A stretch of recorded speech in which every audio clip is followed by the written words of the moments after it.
Olá pessoal, prazer estar aqui mais uma vez conversando com vocês no nosso canal Tempos de Renovação. Minha gratidão a todos vocês que se inscreveram no canal, que estão assistindo aos meus vídeos. Muito obrigado de coração a cada um de vocês. E peço que continue se inscrevendo, continue assistindo, que dessa forma nós conseguiremos manter essa ideia no ar. Muito obrigada. No dia de hoje, eu escolhi um tema para falar com vocês que é perdas de pessoas amadas, ou seja, tem a ver com morte. Morte, esse assunto que para muitos é um tabu. Muitas vezes nós evitamos ou temos verdadeiro pânico, pavor de falar sobre o tema morte, embora saibamos que todos nós passaremos por isso. Aliás, a única certeza que nós temos quando reencarnamos é que nós iremos partir daqui um dia. Mas muitas vezes nós procuramos fugir desse assunto, porque realmente é algo que ainda nós não conseguimos assimilar. Muitas vezes a gente ouve comentários sobre isso, que todos sabemos, todos temos certeza disso, que vamos partir, que os nossos familiares vão partir, mas a gente não aceita, a gente não consegue assimilar isso de forma muito tranquila, não. É complicado para todos nós, até mesmo para nós espíritas.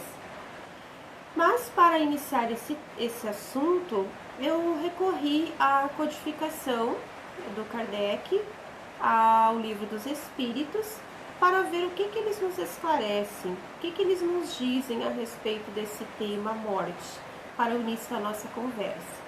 Então, eu trouxe o Livro dos Espíritos, que é um dos 5 livros da codificação, o Livro dos Espíritos, e lá na pergunta 154 do capítulo 3º, nós temos a seguinte questão, sobre separação da alma e do corpo.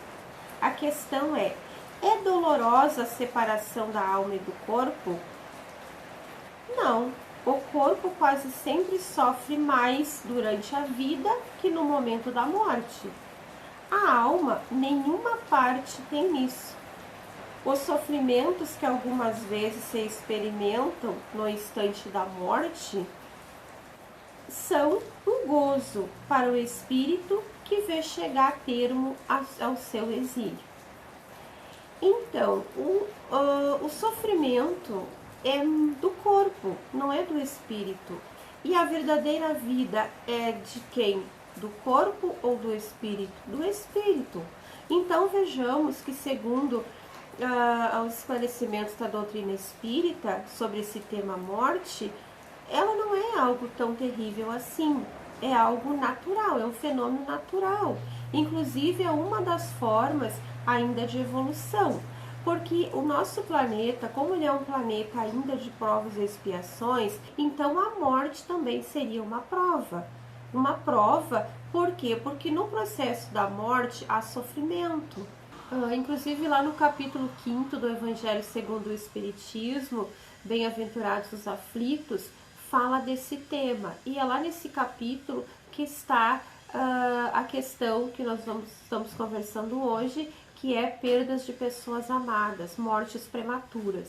Então, ele trata como um sofrimento, claro, é um grande sofrimento, mas é também uma forma de ascensão, digamos, de evolução, porque o espírito ele precisa reencarnar várias vezes no planeta Terra, em outros planetas, até que ele consiga a sua depuração total, ou seja, é pelo aprendizado, muitas vezes também pelo sofrimento, que nós vamos melhorar, que nós vamos crescer, que nós vamos nos tornar realmente espíritos bons, espíritos puros, como o Mestre Jesus nos prometeu, que nós um dia seríamos perfeitos, tão perfeitos quanto o nosso Pai Celestial é perfeito. E como chegar a essa perfeição, se não pelas reencarnações? Então, entre uma reencarnação e outra, é claro que nós passamos por esse fenômeno da morte. É inevitável ainda nós deixar de passar por isso. Nós precisamos, passar pelo fenômeno da morte. Mas uma outra questão, embora a codificação, a doutrina espírita nos explique, nos dê todo uma explicação lógica para a morte, para o que acontece após a morte, nos situar no que realmente nos espera após a morte, nem por isso nós deixamos de sofrer. Seria insensibilidade nossa dizer que nós não devemos sofrer quando um familiar nosso desencarna. Não, isso não seria nem humano e nem saudável.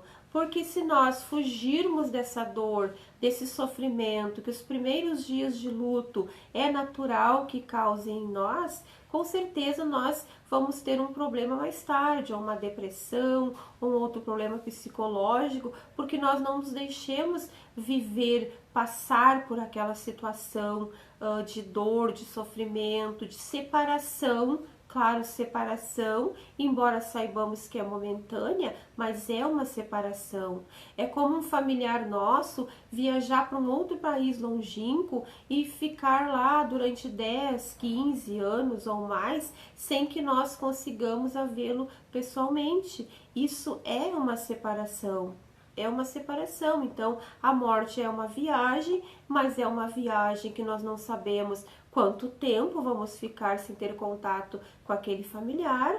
Nós temos certeza pela codificação espírita que nós nos reencontraremos um dia, que nós teremos contato com esse familiar uma outra oportunidade, seja ele voltando para o nosso contexto familiar, em um outro corpo, seja nós desencarnando e reencontrando com ele na pátria espiritual, mas não sabemos quanto tempo isso levará. Então é inevitável que nós venhamos a sofrer com isso, sentir saudade, é natural, é saudável que nós vivenciemos esse luto o tempo necessário. Claro, se passar daquele tempo, digamos assim, aí já é uma outra questão, aí eu preciso, né, repensar, eu preciso buscar um tratamento, uma ajuda, porque não é natural também que esse luto se estenda por muitos e muitos tempos, digamos assim. Eu preciso ter o meu tempo de sofrer, mas depois eu ir assimilando aos poucos. Porque é a minha fé, a minha confiança que vão me dizer que esse meu familiar precisava fazer a passagem, precisava deixar esse plano em busca da própria evolução, chegou o seu momento, cumpriu a sua missão, porque todos nós, quando viemos para esse planeta em Terra, nós temos um tempo, nós prometemos, nós fizemos os nossos comprometimentos no plano espiritual de vir cumprir determinada missão e depois retornarmos ao plano espiritual.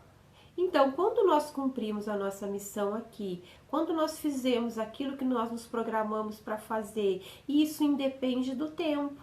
Muitas vezes eu posso cumprir a minha missão em 2 anos, eu posso cumprir em 10 anos, em 20 anos, eu posso cumprir a minha missão em alguns meses de vida, que é o caso das mortes prematuras. Muitas crianças vêm para ficar apenas horas no plano terreno, ou ficar apenas meses ou anos, mas essa com certeza era um resgate, era uma missão que eles tinham a cumprir naquele determinado tempo, considerando que Deus é justo e que todas as coisas têm os seus motivos, as suas causas, a sua explicação. Então nós podemos confiar que mesmo sendo doloroso para uma mãe ela enterrar o seu filho em tenra idade, isso também faz parte de um processo de crescimento, de aperfeiçoamento dos dois, ou seja, da mãe e da família, dos dois contextos.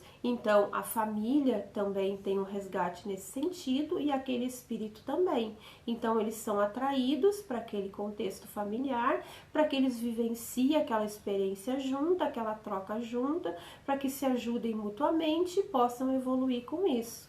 Então, isso nos diz, né, a causa das aflições. Então, é um sofrimento, mas é um sofrimento que tem uma causa, um propósito maior de nos levar à evolução. Então, lá na questão, nós temos também a questão 934 do Livro dos Espíritos, que é relacionada diretamente a esse tema, perdas dos entes queridos. Então, a questão 934, ela pergunta o seguinte: a perda dos entes que nos são caros não constitui para nós legítima causa de dor? Tanto mais legítima quanto é irreparável e independente da nossa vontade? Essa causa de dor atinge assim o rico como o pobre. Representa uma prova ou expiação, e comum é a lei. Tendes, porém, uma consolação em poderdes comunicar-vos com os vossos amigos pelos meios que estão ao alcance, enquanto não dispordes de outros mais diretos e mais acessíveis aos nossos sentidos. Então, isso nos diz que nós vamos nos separar, claro, dos nossos familiares, mas isso não é algo assim, digamos, sem um retorno, sem uma consolação, porque nós vamos conseguir muitas vezes a nos comunicar ainda com eles, ou seja, através dos sonhos, né? Nós temos exemplos de médiuns que psicografam também cartas, mensagens dos nossos entes queridos no plano espiritual, que era o que o Chico Xavier fazia, né? Com tanta precisão, as cartas que ele psicografava, as mensagens, as comunicações dos familiares que estão no plano espiritual com os familiares no plano material, mas também aqueles que não conseguem dessa forma, conseguem através dos sonhos. É muito comum que nós tenhamos sonhos com os nossos familiares desencarnados, e esses sonhos, eles são uma espécie de encontro realmente. Quando nós nos desprendemos do corpo físico pelo sono, o nosso espírito, nós sabemos que o nosso espírito ele não dorme, quem dorme é o corpo. Então, enquanto o corpo dorme, o nosso espírito fica livre para fazer as suas viagens astrais, para interagir com outras pessoas, para se comunicar com os entes queridos, sejam encarnados ou desencarnados. Então, durante esse processo, é natural que nós nos encontremos com familiares nossos que estão no plano espiritual. E isso é tão digamos assim, é tão visível essa comunicação, é tão certa, que nós guardamos aquela emoção quando nós, ao acordar pela manhã. É diferente quando é simplesmente um sonho ou quando nós realmente tivemos um contato com o familiar nosso, porque aquela emoção que nós trazemos conosco ao acordar é algo diferente, que nos diz que realmente nós estivemos com aquela pessoa durante o sono. Então isso também nos conforta. Nós saber que nós não estamos separados de forma que ficaremos isolados para sempre. Não, nós vamos ficar, não vamos poder estar vendo junto de nós, até nem seria saudável, digamos assim, que nós vejamos o espírito, porque ele precisa seguir o seu caminho, ele precisa seguir um aprendizado em uma outra dimensão, mas nós podemos ter ele perto através do pensamento, através dos sentimentos. Quando nós fizermos uma prece pelo nosso ente querido, ele está sentindo essa emoção lá do outro lado, ele está recebendo, é como se nós fizéssemos uma ligação para ele, né? Como se nós tivéssemos um aparelho celular e estivéssemos ligando para o nosso familiar. Né? Através da prece, nós temos aquele contato direto com o nosso familiar. Através do pensamento, lembrar as coisas boas que vivenciamos juntos, jamais lamentar, jamais ficar focando, mentalizando os últimos momentos de dor, de sofrimento, porque isso traz uma perturbação maior para o espírito. E para muitas pessoas ainda que não têm o conhecimento, digamos assim, da doutrina espírita, dessa visão de vida após a morte, dessa visão de que do outro lado nós temos a vida, como nós temos aqui, a vida tão, digamos, palpável, tão certa, porque lá nós temos as mesmas coisas que nós temos aqui. Inclusive, as obras de André Luiz, através de Chico Xavier, eles nos dizem que o mundo espiritual tem tudo que tem do mundo material, só que de uma forma bem mais evoluída, claro. Então, o mundo material ainda é um mundo mais primitivo, por isso ele não tem tanta evolução quanto nós já temos em outros planos. E o plano espiritual, claro, seria uma outra morada, como nos disse Jesus, uma das diversas moradas da casa do Pai. Então, lá nós temos uma vida que continua e que nós podemos realizar as mesmas coisas que nós realizamos aqui, só que de uma forma ainda mais aperfeiçoada. Por exemplo, se eu gostava de ler, de estudar, de música, eu vou continuar fazendo isso lá, só que de uma forma mais saudável, mais direcionada, sempre para o bem, para a evolução. Inclusive tem uma história que o Chico Xavier nos relatou através da sua psicografia de um jovem que desencarnou e que estava cursando engenharia e que era um jovem exemplar, um bom filho, estudioso, e faleceu num acidente, desencarnou num acidente de carro, e os pais ficaram muito perturbados, sofrendo muito, porque eles, não só pela perda do filho, pela saudade, mas eles achavam que foi uma injustiça ele tão jovem interromper uma carreira de sucesso, uma carreira promissora, que interromper de forma tão trágica. Então, em uma carta psicografada através do Chico Xavier, ele disse aos pais que não se preocupassem, que ele estava muito bem, que ele estava vivo do outro lado, que a vida lá era boa, que ele estava, e inclusive ele já estava matriculado num colégio, numa universidade de engenharia no plano espiritual. Então isso quer dizer o quê? Que ele continuou, ele deu continuidade ao seu aprimoramento intelectual, já no plano espiritual, direcionando seu intelecto, a sua inteligência, a sua vontade de crescer, de se aperfeiçoar mais, para um aprendizado que trouxesse uma maior contribuição, com certeza, naquele plano onde ele se encontrava.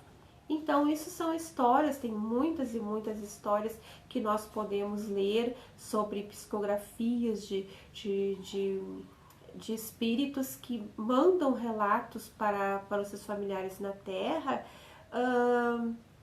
contando como é a vida, como que estão fazendo, como está sendo lá. Inclusive, muito comum os relatos de nós reencontrarmos ao desencarnarmos familiares mais próximos, como os avós, como pais. Então, geralmente aqueles espíritos que já estão um pouco mais evoluídos, eles já podem vir nos socorrer nos momentos de desligamento do corpo físico através da morte.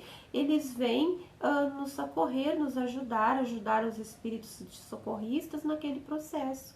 Então, isso é muito interessante a gente ter esse conhecimento. Muitas pessoas podem comentar: eu não acredito em vida após a morte, isso tudo é uma ilusão, porque ninguém veio contar. É um erro, é um engano, porque muitos vieram contar. Inclusive a codificação kardeciana foram a partir de perguntas diretamente aos espíritos. Então eles vêm sim para contar. Claro, muitos de nós não conseguimos vê-los, porque nós precisamos de uma faculdade, digamos assim, de predisposição, de uma mediunidade, uma faculdade mediúnica para que nós possamos vê-los, para que nós possamos ter esse contato mais direto. E muitas vezes nós precisamos que ainda mais que o espírito se materialize para aquele que não tem uma mediunidade mais aguçada, para que nós possamos ver um espírito, ele precisa se materializar, mas para isso tem todo um processo.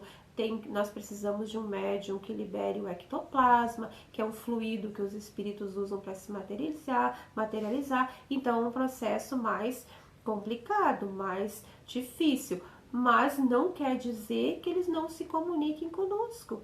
É só nós termos um pouquinho de sensibilidade. Então, muitas vezes nós não estamos vendo o espírito ali, mas nós podemos sentir a presença. Nós podemos, como eu falei, através dos sonhos, nós podemos encontrar e ter essa certeza de que Ele está vivo, que a vida continua e que é uma questão de tempo para que nós venhamos a nos encontrar.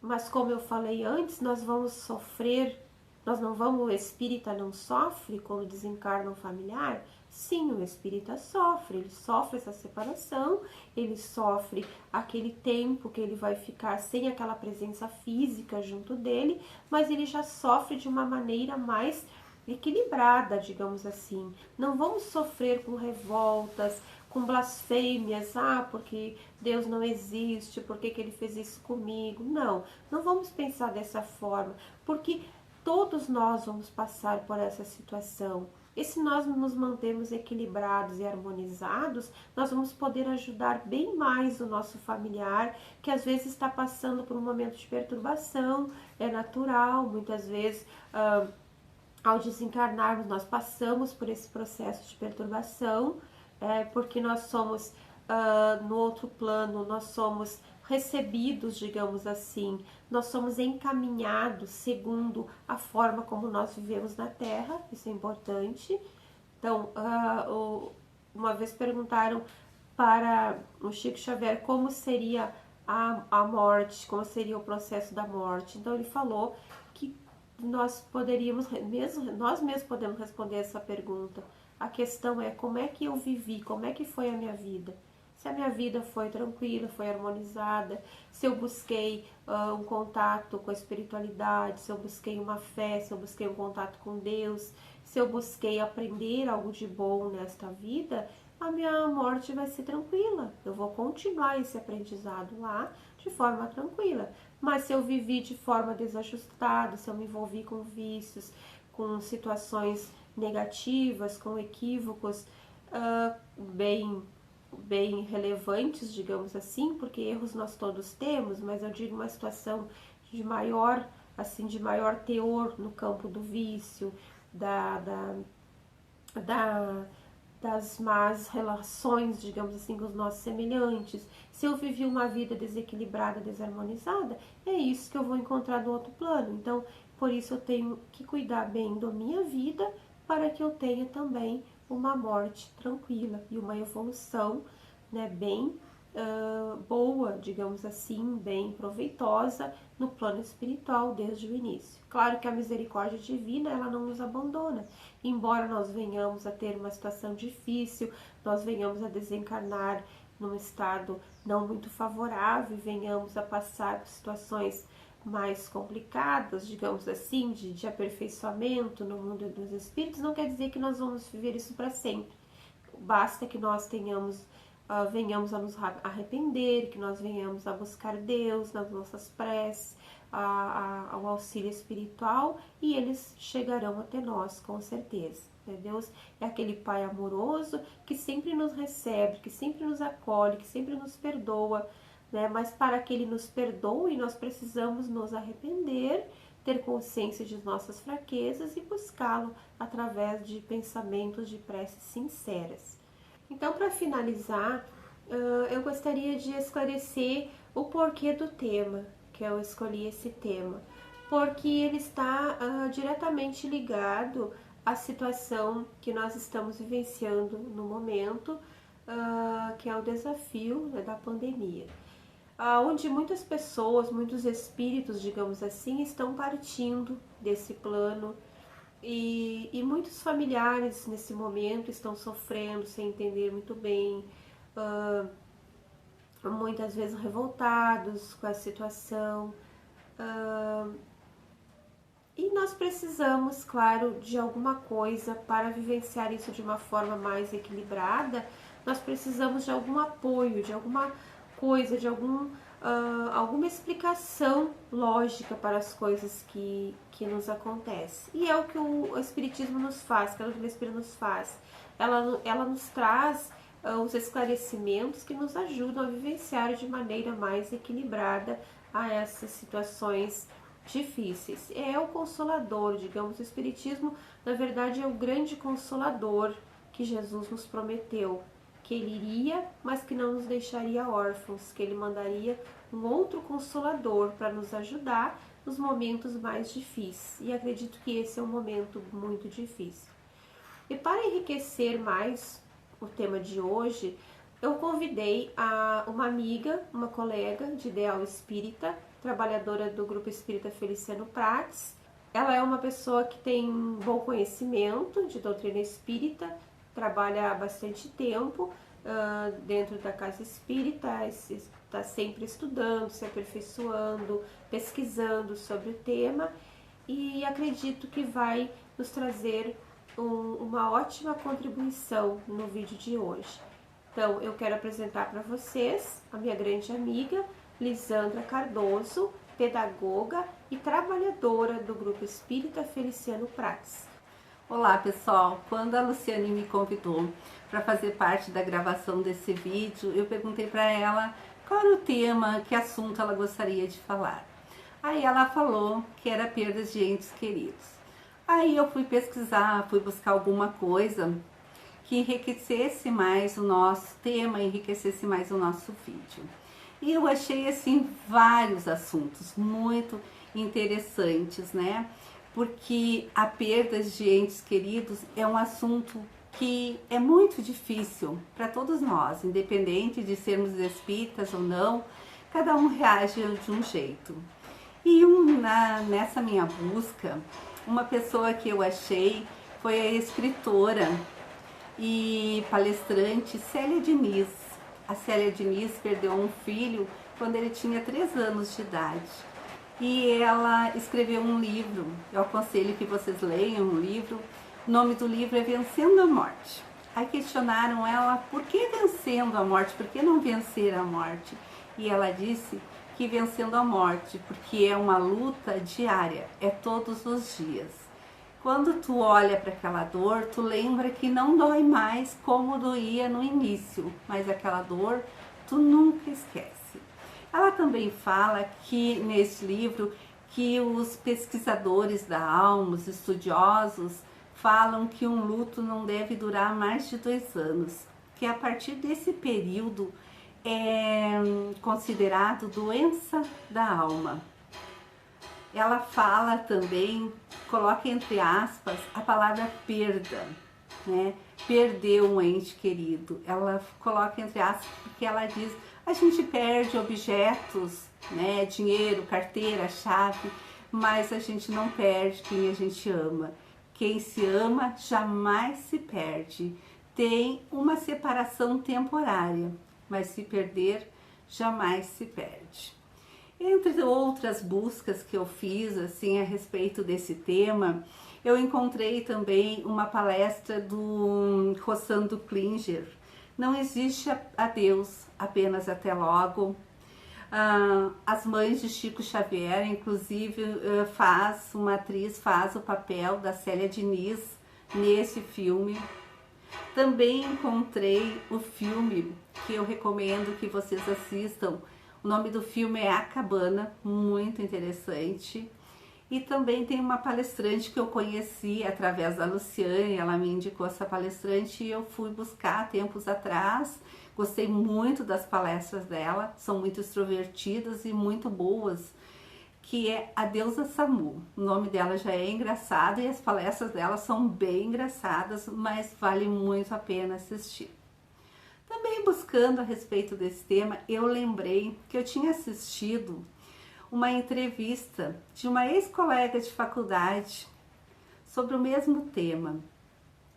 As mães que transformaram luto em luta. E eu lembrei dessa minha colega que passou por esse fato há pouco tempo. Vi a entrevista dela num canal de TV e fui procurar ela. Eu tinha perdido contato, apenas somos amigas no Face e não conversávamos há muito tempo. E eu procurei ela e expliquei todo o assunto para ela e que ela gentilmente, nos cedeu uma entrevista. Então nós queremos deixar aqui com vocês a entrevista da Priscila, que vai nos orientar, nos esclarecer um pouco mais sobre essa dor que é tão difícil. Inclusive, os psicólogos falam que a dor de perder um filho é a pior dor que pode existir. E neste livro a Célia Diniz também fala que qualquer outra dor que tu tiver pode te levar àquela mesma dor do luto, porque a dor do luto de um filho é o referencial maior de dor que se pode ter. Então, pessoal, nós queremos deixar vocês com a participação, né, o depoimento da Priscila. Também quero pedir para vocês se inscreverem lá no canal da Luciane, porque quanto mais inscritos ela tiver, mais apoiadores ela tiver, mais ela vai conseguir participar das ações sociais que ela participa, ajudando as pessoas. Quero agradecer a Luciane pelo convite de participar desse vídeo, né? E espero ter contribuído um pouco com cada um de vocês. Um grande abraço. Olá, meu nome é Priscila, tenho 28 anos e sou mãe de 3 crianças maravilhosas. Fui convidada a contar um pouquinho da minha história para vocês. Eu fui mãe do meu primeiro filho aos 19 anos, da minha menina, Martina. Sempre tive um grande sonho de ter família grande, de ter filhos, e logo que eu ingressei então na faculdade de pedagogia, eu estava grávida da Martina. Martina era uma criança que nós já notávamos que ela era assim diferente, que ela era um pouco mais madura do que as outras crianças. Então, quando a Martina tinha 6 anos, em 2017, nós descobrimos uma meningite. Ela conseguiu curar a meningite. E logo após essa meningite, a Martina teve um problema de medula óssea. Chamava-se aplasia medular severa. Era muito grave. Nós saímos da nossa cidade de Santa Cruz do Sul para ir tratar lá na capital, em Porto Alegre, porque era uma doença rara. Enfim, foram 1 ano e 7 meses de tratamento. Martina iniciou com medicações para tentar segurar hemorragias, para tentar que a medula dela fosse instigada a produzir as células de defesa que a medula não produzia mais. Então, foi ficando mais grave, ela foi tendo intercorrências, coisas gravíssimas que, para uma mãe, ver o seu filho passar por tudo isso é desesperador. E nessa luta em que nós tivemos, eu sempre digo que eu conheci Deus.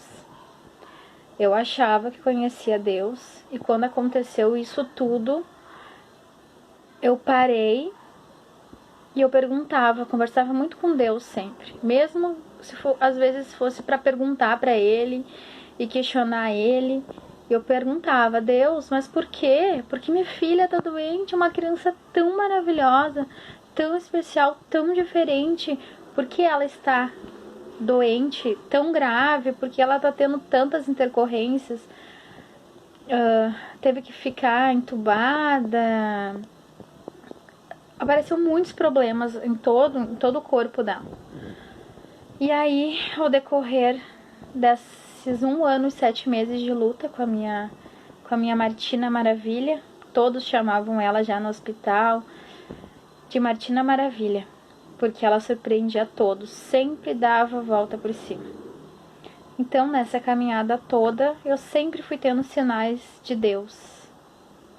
Fui aprendendo algumas coisas que talvez com isso tudo que aconteceu com a minha filha eu nunca viria a aprender. Martina transplantou medula. Nesse meio tempo de transplante de medula, eu engravidei. Daí nós fizemos uma coleta de cordão umbilical para transplantar, não foi compatível o suficiente. E 1 semana antes da Martina desencarnar, eu descobri que eu estava grávida. E ela deixou dito certinho para mim: mãe, é o menino, é o Augusto. E hoje o Augusto está aqui já com 9 meses, junto da Helena. Sempre digo que são meus bebês arco-íris. O que eu aprendi com essa luta imensa da minha filha? Muita coisa. Eu acho que por mais difícil que seja, eu ter que devolver ela a Deus, conviver com a saudade, com a falta, eu aprendi tanto com ela, e eu digo que eu ressurgi das cinzas. A minha vida antes de ter ela, dessa doença, era diferente. Eu não tinha vontade de viver de nada, vivia reclamando. E depois dessa luta grandiosa, dolorida, eu aprendi muita coisa com a minha filha. Uma delas também foi que agora eu participo de um grupo de apoio a mães de anjo. Foi através de uma palestra de um médium e psicólogo, Rossandro, que veio assim a intuição, a ideia de formar um grupo de apoio de mães de anjo. Então hoje nós temos 44 mãezinhas. E um grupo que foi um grupo terapêutico, com apoio de terapeutas, nós fazemos apometria, reiki, e temos uma terapeuta para nos auxiliar também. Veio a pandemia deu uma atrapalhadinha nesses encontros, nós não estamos conseguindo fazer o que nós queríamos, então formamos um grupo de ações solidárias. Nós recolhemos roupas, alimentos, o que está ao nosso alcance. Então, essa foi um pouquinho da minha história. Siga. Mesmo que os seus pés estejam sangrando, siga. Porque tudo tem um porquê, nada é ao acaso. Nas maiores dores estão as maiores vitórias para o nosso espírito, para a nossa alma. E um dia nós vamos nos encontrar e eu sei que eu vou ser muito feliz ao lado da minha filha. Obrigada, um beijão.